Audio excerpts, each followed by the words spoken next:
Okay, now I'm facing the Gulf of Mexico, and this is my boat. Today we're going to be simulating a mangrove Indian scout on patrol.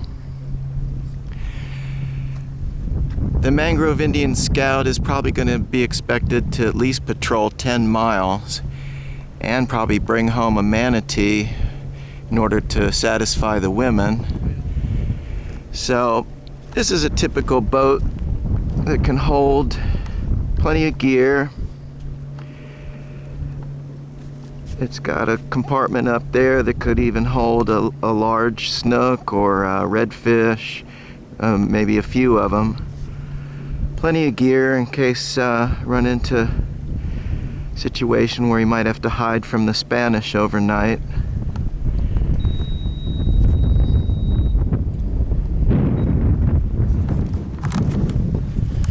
Okay, Ricky B's about ready to take off.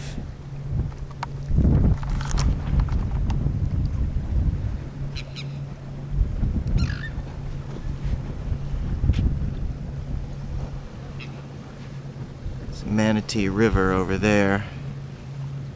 Gotta watch for any stray Spaniards patrolling over there.